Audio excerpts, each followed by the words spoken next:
You're in the kitchen. Wisdom Essentials has come on, so we want to thank them. Awesome to have them helping support and make this all happen. There you see their website, and let me tell you about them. They're awesome. They're the premier CBD brand with products specially formulated to help healthy mental functions, better overall sleep, relieve stress, and offer joint pain relief. And they have a happiness guarantee. So you can order 100% risk-free. You can order there at Wisdom Essentials. Check them out. We both use them, and I can tell you that this thing, Soothe Stick, it works. And a little blurry. But I use it. I use it anytime before I play. I use it on the court between games if I'm feeling some tightness or soreness, and then I really lather myself up after playing. It's a great image for all the kitchen out there. Yeah, luckily it's late enough at night that no one will be offended. So first of all, thank you guys. Love the product. Highly suggest everybody go check them out. But let's bring on our boy Jack Foster. Jack, there he is. How you doing? Hey, good. How are you? Thank you for having me. We're doing great. First of all, great news. A fellow Gator, right? Both Jared and I are Gators, and Jack is currently studying at University of Florida. Awesome. Cool. Go Gators. Go Gators. Have you been on campus all year this year? No, I haven't been on campus at all this year. I was there my freshman year, and then I got sent home because of COVID, and I started playing more pickleball since, and I've been virtual ever since, which has been pretty lucky for me that COVID's going on, or else I wouldn't be playing nearly as much. That's pretty cool. Jason, where did we play when we went to UF for the Alabama game? Were you at the Alabama game? Jack? No, Jack hadn't been No, on campus. I wasn't at the game, no. Okay. I have no idea where we played. We played further away than I'd ever been in Gainesville. When I left, they were building courts by, it was across from a Walmart at, North Side. It had been, 4 courts they were lighted. It looked pretty cool. They were just finishing that when I left. I believe those were the courts. They were nice. They were nice.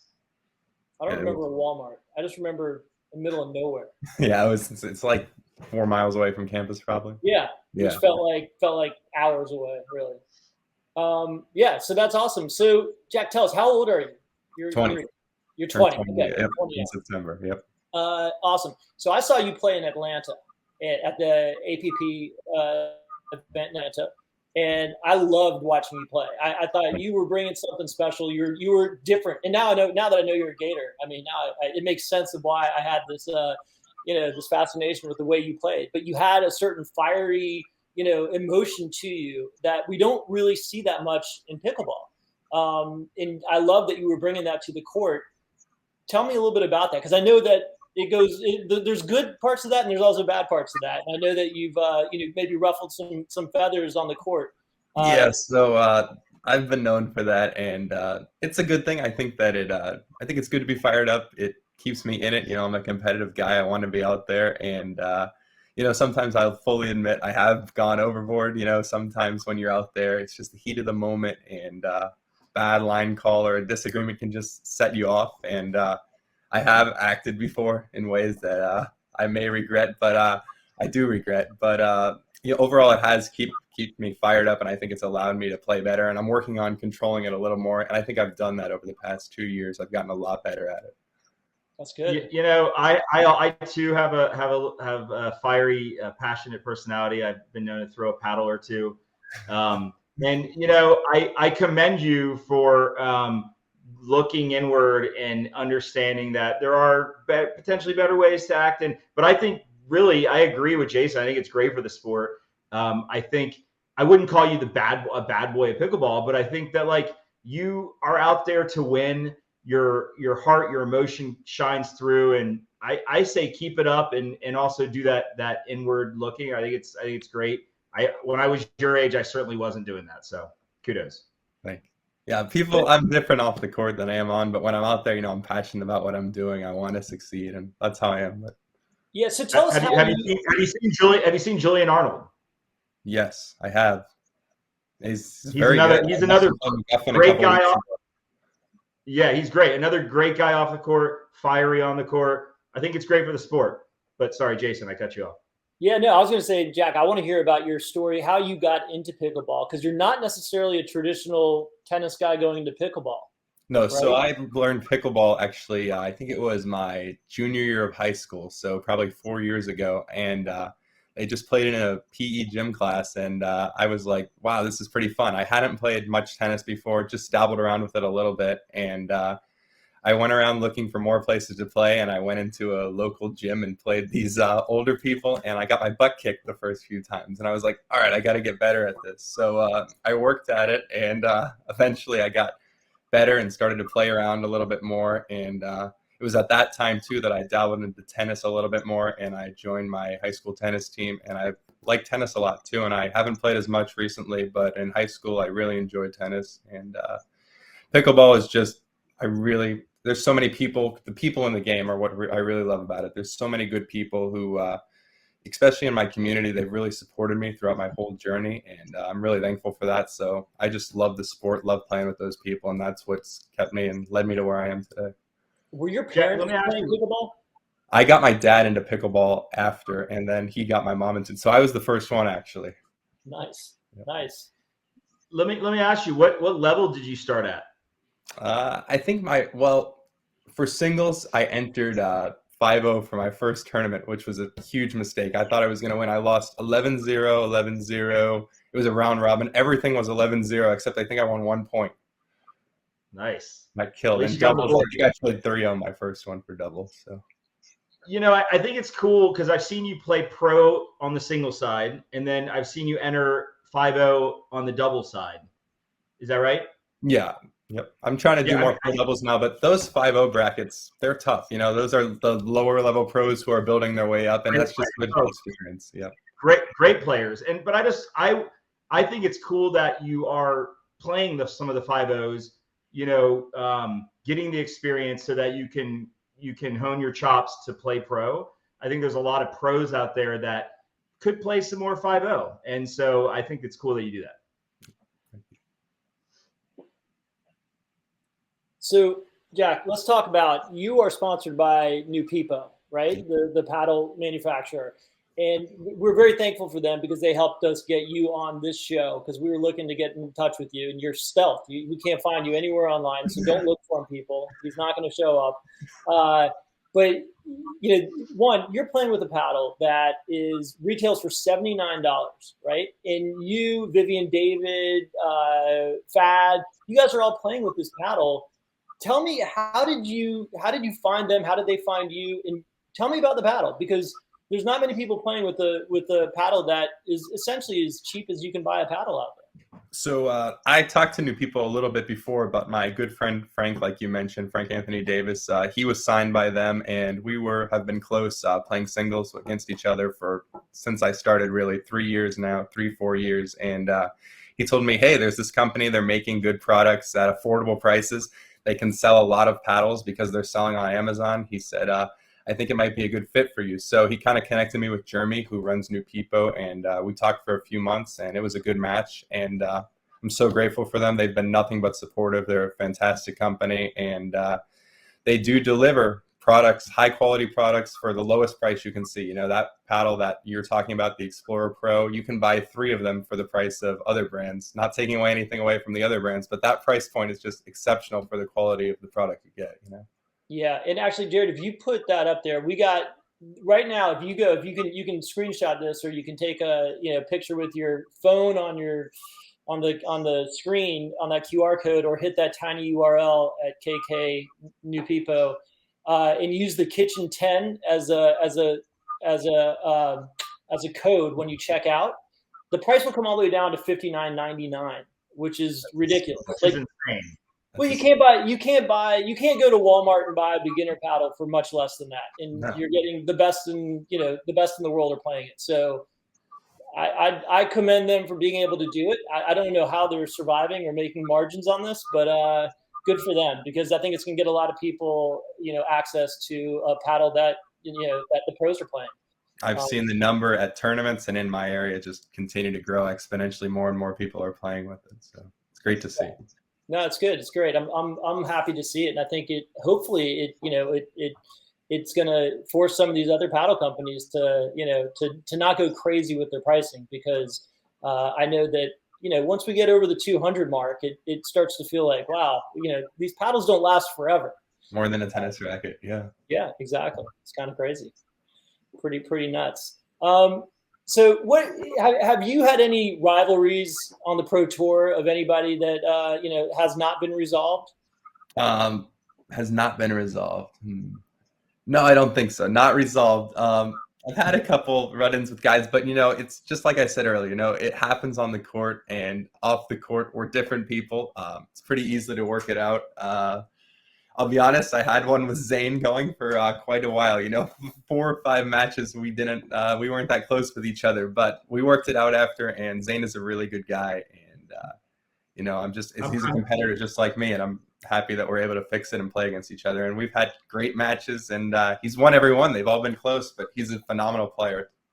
Yeah, I'm a big Zane fan too, and I some of my favorite matches. I mean, this was like almost a year ago, I feel like, or 8-9 months ago, where you guys were paired up to play either, I think it was first round or second, third round for like 4 tournaments in a row. Yeah. And I've played 10 times in the past year, I think.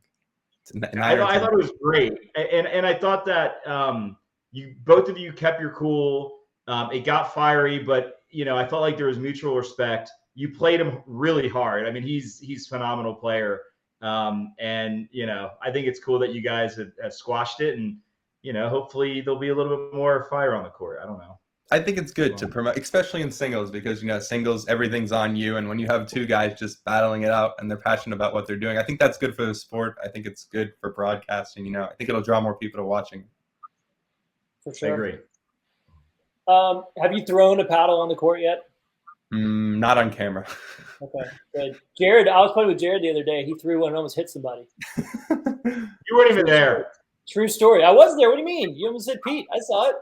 You were there. I almost hit 2 people in the head, and there was a baby at the court. And I came home and I admitted that to my wife, and she wasn't happy. And so I can proudly say I've not thrown a paddle since. Anger management. It was only like 2 weeks ago. You probably won't again now after that. I probably will.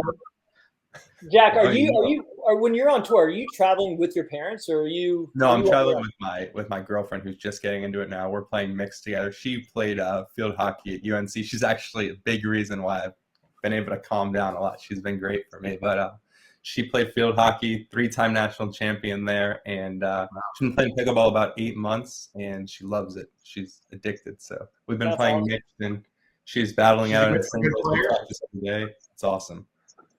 She's a good player? Yeah, she's very good. She's gotten to that 5-0 pro level in just 8 months, and she wants to get to the top. That's great. That's pretty awesome. And so when you play, let me ask you something about this, because I think pickleball players typically are not the best dressed people out there. You seem to have a little style to you.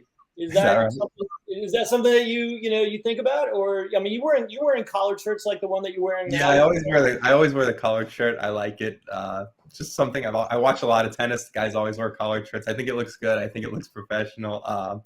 Colors, my girlfriend will tell you I still need a lot of work with that. But that's why I have her to help me match the colors. And yeah. Nice. And so we're bringing that from tennis. I mean, I do think it's interesting because pickleball typically, no one's wearing collared shirts. No one's really putting too much emphasis on what they're wearing. Are you sweating? I think we're going to see. I think that's going to change this year. I think that the PPA all-white event that they did, that was pretty cool. I mean, some people don't like it, but I think you need maybe an event or 2 like that per year, where kind of like Wimbledon. I think it brings tradition to the sport. People will watch it for that. It was a cool idea that. It looks great also on TV. I mean, it feels like everything's elevated a bit. Yeah, it does. Especially with that green background of the courts they did, it's very cool. Yeah, I agree. I agree with that. So is your dad still playing, or are you guys? Yeah, he still plays. We played together doubles before. He's moved on to better partners than me, but it was fun while we played. Is he good? Is he that good? Oh, we played. Yeah, he's a good player. I mean, what level is he? He probably plays 3-5, 4-0. So maybe I'll be playing at some point. Well, he would play with me, and we would play up for we would play 5-0 for a while, and then I'm like, Dad, you wanna try somebody else? I'm gonna try and play a little bit more doubles now. But he was great for me when I was starting. He loves it. Still plays every day. He's no Lee Waters, is what you're saying? Half of it. The male Lee Waters, I'll put it. Yeah. Half of the. I like that. Okay. Well, that's cool. I think it's cool that you've got that. You've had the opportunity to play with your pops. I sent my dad for the holidays a couple of pickleball paddles. He's asked him today. He hasn't used them. So, Dad, if you're watching this, get out on the court. But that's great. Sign him up for a tournament. Put a deadline on it so you guys can play soon. Give him 6 months to get ready. It would be interesting. So where are you off to next? Are you playing next weekend? I'm not playing next weekend. I was thinking about going for singles, but I have a bunch of APP and there's like 3 APPs here. I've been playing mostly APP tournaments. There's 3 coming up in Florida, and then there's a PPA that's very close to me as well. And then I'm going to go to Arizona in March to the APP over there. Nice. Who are you playing doubles and mixed with this year? I'm assuming your girlfriend for mixed? Yeah, I'm going to play mixed with Amanda, my girlfriend, for the year. That's the plan. And then men's, I've been switching around a little bit. I played a little bit with Fad, and then I'm going to be playing the next 3 with Rob Davidson. He's a really nice guy. I love playing with him. And we'll see where it goes from there. I really like playing with all these guys. It's just good to get experience. They're great mentors for me. And who do you typically train with? You mentioned Fad. Fad when he's in Florida. He lives in New Jersey, so that's a little bit harder. But I train with my girlfriend pretty much every day, just singles. We have courts right near us, 27 courts, and it's great. We can go there every afternoon and go play. 27 courts. Boy, they had the APP tournament. That's where she is. In Port St. Lucie. Awesome facility. Like heaven. Yeah. Awesome. We have like 2 courts here in Austin. Both of you kept your cool. Was that yours, Jason? Yeah, sorry about that. I was trying to write a comment, and it opened up. So, Jack, what are you doing when you're how are you training besides the drilling, besides the training on the court? What are you doing to keep yourself in shape? Is there anything you can do to become a better pickleball player? Is there, conditioning or fitness or any regimen that you're following? Obviously, the physical side, I've tried to work on that a little bit more. I've been running more. But for me, really, it's been the mental side that's needed the biggest improvements. And I've been lucky enough to talk to people around me, just people in the area who want to help me better my game. And they've been able to talk over what I should be doing on court, strategies like that. I've tried different things. There was a video of me with the paper in my hand in that one match against Zane, just stuff that I'm trying to keep in my own head while I'm out there playing. And I feel like if I can control the mental part of the game, that's the next big step for me. Can you share some of that insight of what you're doing? Just positive self-talk. I have a big tendency, I'll admit it, when things are bad, I get really negative, and it totally shapes the rest of the match. I'll miss 1 or 2 easy shots in a row, and the rest of the match is just a downward spiral. And I'm trying to have short-term memory, stay positive, focus on the good things I'm doing, because when I'm out there, I'm thinking about all of the bad things, which is not what I should be doing. There's a lot of good things that I'm not realizing that I'm doing well, and focus on those and try and improve from there. Are you able to think about what the opponent is doing, or are you all about you? I mean, are you able to, because when someone sees you start going down that, that spiral, they may or may not identify that, right?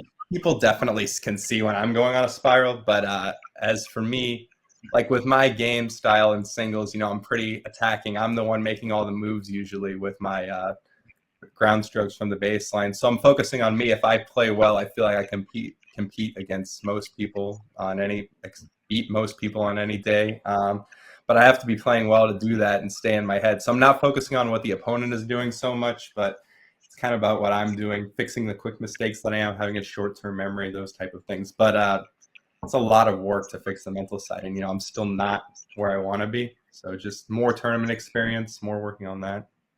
Yeah. For your mental toughness kind of regimen, is there anyone in pickleball that you kind of look up to, or that you listen to, or anyone maybe outside of pickleball? Are there any spiritual gurus, or the Gary V's or Tony Robbins, anyone like that you're into? In my local pickleball community, there's just been so many people who have supported me. They've just given me positive feedback, and that's really helped, guys who have been willing to go out and practice with me, fix shots in my game, tell me how to improve the mental part of my game. On the pro tour, one thing that's really cool about pickleball compared to another sport like tennis where everybody's all about themselves is that pickleball, there's so many mentors who are willing to share information with you guys who have been playing longer that want to see you succeed. Like Wes Gabrielson is one that's been really helpful to me. Julie Johnson has always been really helpful. Even like somebody like Ken Herman who runs the APP, he's a tremendous guy and he really wants to see his players get better because that brings the competition of his tour up as well. And people like that. Do you listen to Dane Gingrich at all? I've watched a few videos. I'm not going to say that I've listened to all of his. It seems like I should watch his stuff more. I've seen what he does. Great. The mindset. He's a friend, and he, I definitely struggle with playing at a lower level with the mental toughness stuff. If I go out and I have a bad couple of first games, it is a real challenge for me to break out of that and to kind of course correct. And I was asking him and actually Lauren Stratman about what can be done when you're in that downward spiral. And they both said, just breathe, focus on the positive stuff. Last point is behind you. And I just think there's so much gold in that. So I think it's cool that you have. That's the hardest part of the game, I think, the mental side. You can figure that out. You can do anything. The shots can come with practice, but that you really have to work on. Jack, do you have any kind of mantra that you will repeat to yourself or kind of, say to yourself, any kind of saying like that? Nothing like set. I've been trying different things at each tournament to try and get in my mental state. Some things work better than others, but it's really just like stressing the positivity the whole time, because I really, like I said, after one bad game, the rest of my day, if you make it to like the semifinal, let's say, and you lose a tight or three game match to somebody, I'll go into the losers bracket right after that before and lose the losers match 15-1, 15-2. It's something like that where you have to just erase what happened before and look towards the future and just get ready to play, forget about the past. Zane has his reset where he goes and touches his paddle on the fence after every point. Anything like that you could see yourself implementing to each point? Kind of one thing I put into is kind of like counting to 5 before serving, something like taking a deep breath and counting to 5, especially if I'm missing like 2 or 3 serves in a row. But that's helped a lot of people. I've seen that's helped Leia in singles. That's helped Zane. Georgia and JW have some kind of mantra like that. It definitely can help players. Do you have a routine on your serve? Do you do something every time the same way? The positioning is just where I line up is pretty similar every time, but I'm trying to figure out, instead of just like firing it in there, I'm trying to work on placement a little bit more, hit my spots a little bit. I've been trying to tell myself I need a routine, because I think I listened to Dane. Dane said, have a routine. I was like, I'm going to bounce the ball every time I go to the court. I say I'm going to bounce the ball 3 times. I'm going to take a deep breath, and then I'm going to serve. And every time I get to the court, I completely forget that, and I just start hitting the ball. Oh yeah, when you're in the moment, that's all. That's that mental side, And then my mantra, the only mantra I have is, I am the worst player ever. I keep saying that over and over again. I've said that. That's me saying that to you. It might be. Might be where I got it from. Jack, do you have any favorite shots? I know from watching you have a pretty nasty forehand drive. You mentioned ground strokes. Are there any favorite shots? And the tweener for sure. The tweener? Yeah, I love the tweener.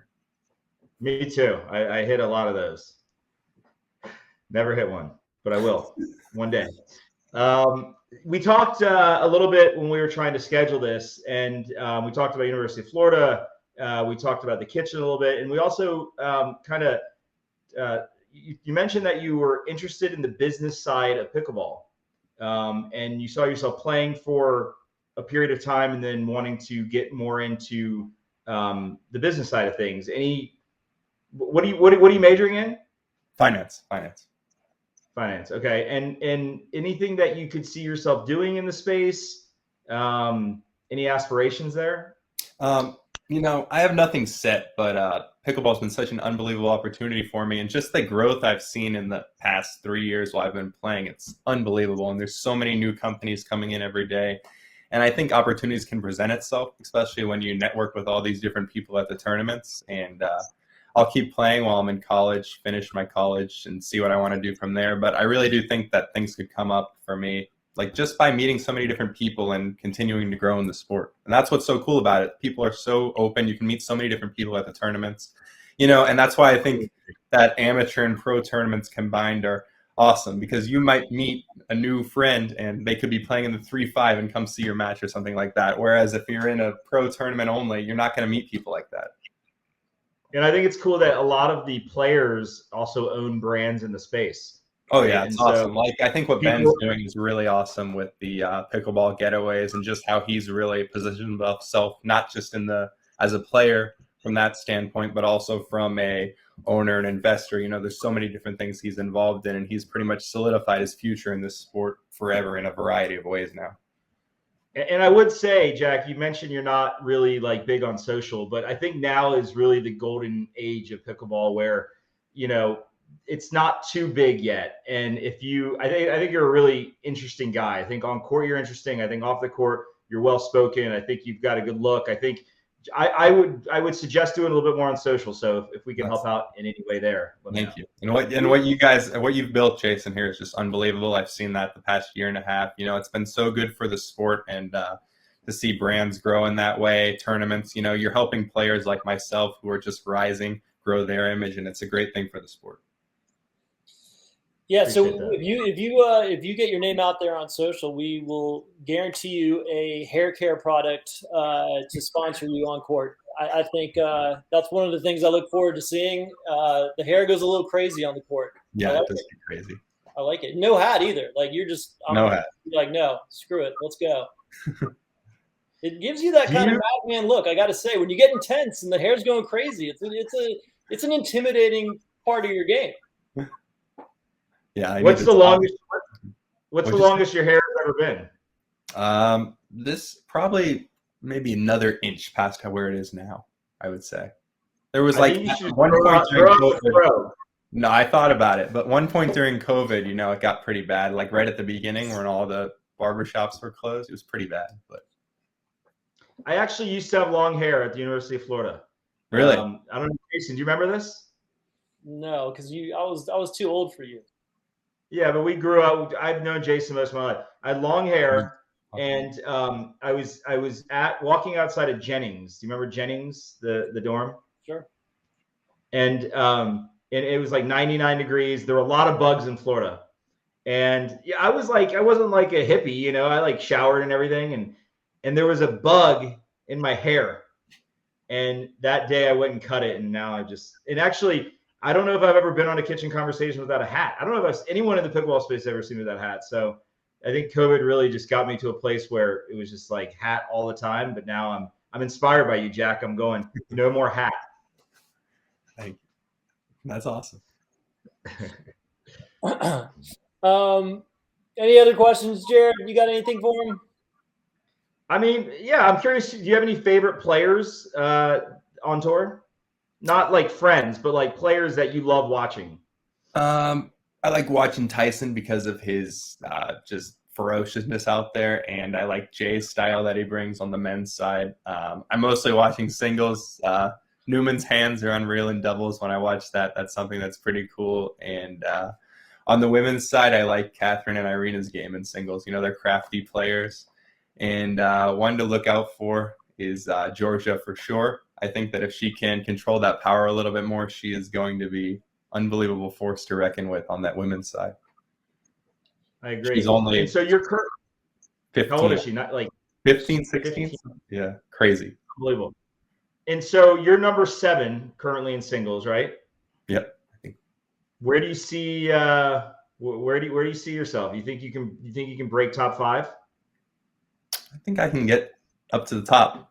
I believe in myself. I love it. I think it's going to take a little bit and a lot more work on the mental side, but I think I can. You got to have that belief in yourself, Jack, are you spinning? Are you spinning your serve? Nope, I'm not. I'd love to learn it. I've tried to dabble in it, but I can't figure it out. It's like kind of doing like a cricket motion or something that they would do. I don't know how they're doing it, but I tell you what, I hate going against that serve. It's the worst. Did you ever play baseball? Yeah, I played baseball. So it's like throwing a curveball, but with your left. With your you left. Do it? Yeah. Oh, really? Yeah, he actually has Send a He has video. a really nice one-handed spin serve. We're going to be playing a couple tournaments coming up, so I want to see it go in more frequently. But when it's in, he's aced Lee Whitwell, right, Jason? I've aced Lee. I've aced Ryan Sherry a few times. Really? Ryan Sherry. Sherry. He aced AJ Kohler and Lawrence Stratman while they were holding hands, playing tandem. That's true. He's aced me a few times. Are you going to be at the Austin Open, the U.S. Open, or the Atlanta Open? I'll be at the U.S. and Atlanta for sure. I'm not sure about Austin. Is that that's in what, September, October? When is that? Austin is in March. It's coming up. Oh, it's in March. No, I won't be at that one, but I'll be at the U.S. Open and Atlanta. The Atlanta APP? Yeah. Yeah, that's like in September, October, something like that. Yeah, I think so. Well, I thought that they're doing one in Austin too, in like later in the year. Are they? APP? I think they are. Austin Open PPA is in March, and then the one in Atlanta is May 23rd or something. But so you're doing mainly APP, correct? Yeah, but I think that the APP does a great job. But I think that the two tours creating more competition is just fantastic for the sport as well. But for my position right now, APP, it's advantageous for me to take that route. Yeah, and did you have any thoughts of signing with the PPA?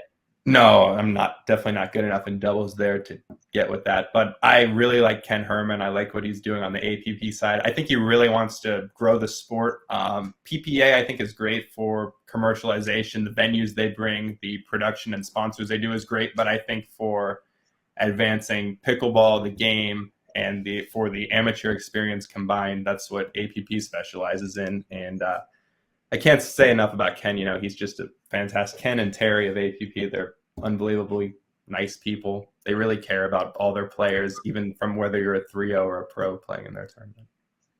I think that was a great breakdown of the two tours. And I wish more people could see that they can coexist and that they both serve a purpose.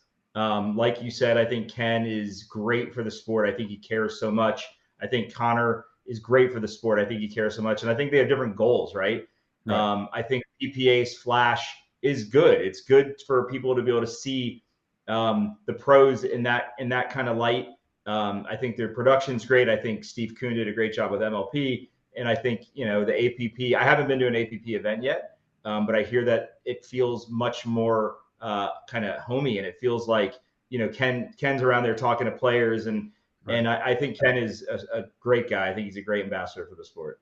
If you want my opinion, I think PPA is eventually going to split off into just a pro tour. And, that's a good route for them, but I think that's how they're going to grow the game on a mainstream level. Well, I think amateurs they enjoy going to PPA, but there's really a special experience for amateurs going to an APP tournament. But I hope the PPA doesn't do that. I think that pickleball is so much about the amateurs. It's so much about the community. I think there could certainly be some PPA events where it is just pros. Right. I think that would be cool. Maybe just a pro, an 8-stop pro only tour. But I think pickleball is community. And I think if you lose that aspect of it, like you said, right? Like, it's so cool to be able to go and play at either of the tournaments and then go watch the pros. And I love the accessibility of the pros. And I'm sure that will change over time.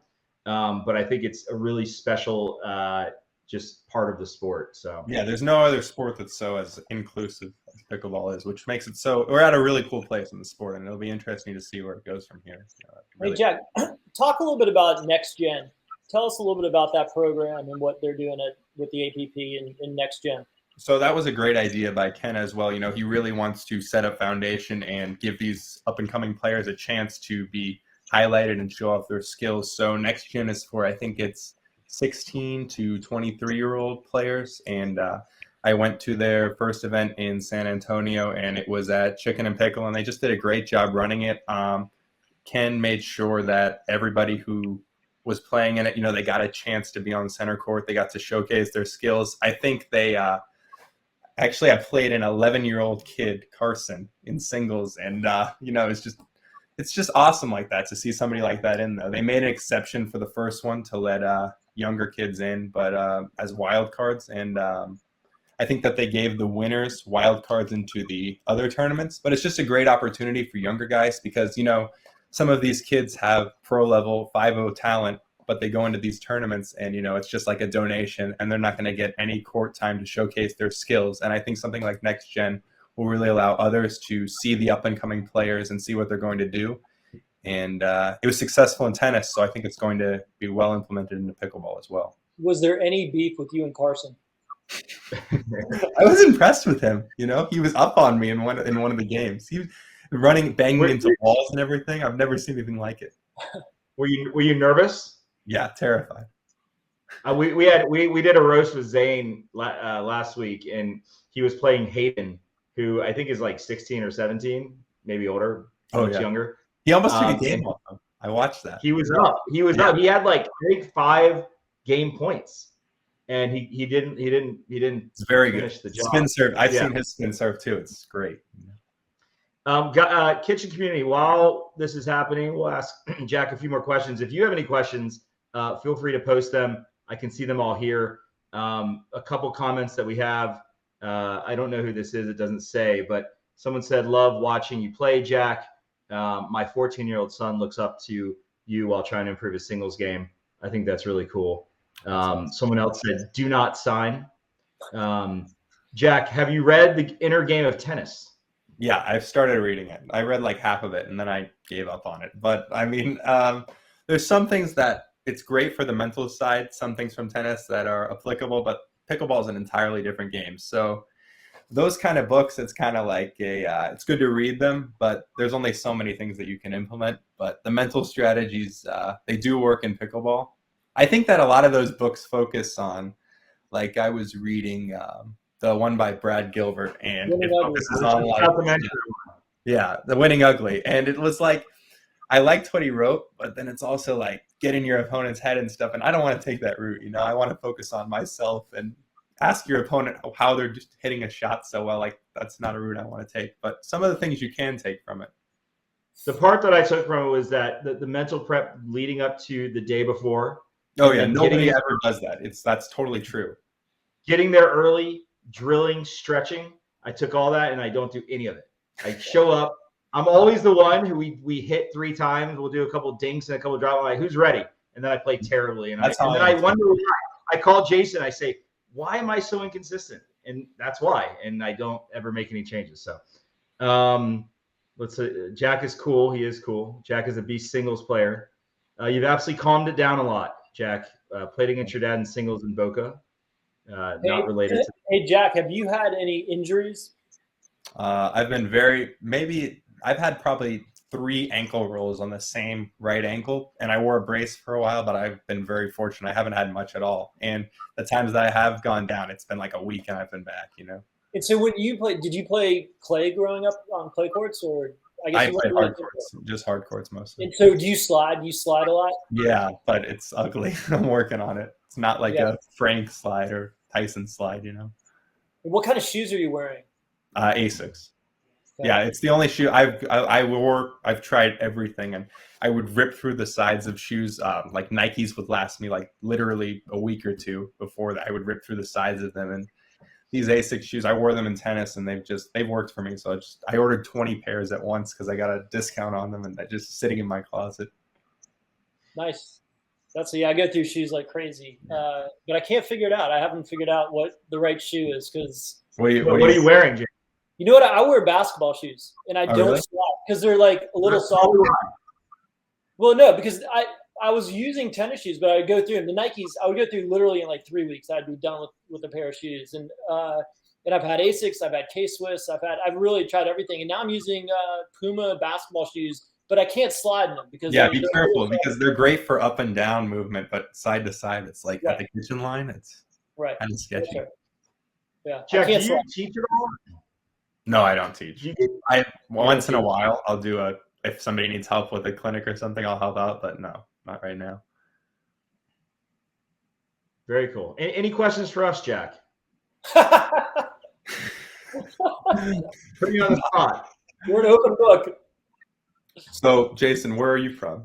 I didn't even get to ask you that. I'm from Atlanta. I live in Atlanta. Oh, you do? Okay. Yeah. Awesome. That's how I saw you at the Atlanta Open, which meanwhile is in Griffin, Georgia. Like I had to drive Were you an hour. closer to that, or you're closer to that Peachtree Corners? That whole venue there was awesome. The That PPA, was awesome. I love Yeah, that. we were there. Jared and I were both at that one. Are you close to there? Yeah, not too far. That's Okay. like 15 minutes away. Oh, awesome. The one south in Griffin is quite a hike. But I was there. I was watching you, and I think it was just me and your girlfriend watching you. Oh, really? Yeah. Awesome. And I was like, who is this guy? I asked your girlfriend. I was like, who is this guy? This guy's intense. I like him. And Jared, we talked about this a little bit earlier, but just a question for you. What is your goal in the next year for the kitchen in itself? What are you planning to do with it? Man, really, the short-term and long-term goal is to build the largest community of pickleball players in the world. But more importantly, we want to add value. And so stuff like Kitchen Konversations, we're very focused on the amateurs, the rec players. We heavily curate the content in the community, which oftentimes I get ridiculed for. And the goal is high value content, right? And so people ask, where can I find a player in Fort Worth, or, what's the best paddle for me? And we leave that stuff up for a period of time. But really the goal is curation, right? There's a lot of great groups out there, but we want to be the place where you go and you can, every post you're interested in, right? We don't want you to have to sift through a ton of noise. We have some exciting stuff coming up that we'll be announcing soon. But really it's just to help grow the sport, like I said, add value to our members, and just create a really positive, fun place for the pickleball community to come and convene. And we're going to be at a number of tournaments this year, playing and hanging out. And I want to meet more of our members. I find the pickleball community to be life-changing. Since a year and a half ago, I didn't even know what the sport was. And now most of my closest friends come from pickleball. Everyone I talk to is from the pickleball community. And so I just want to be a part of it any way that we can.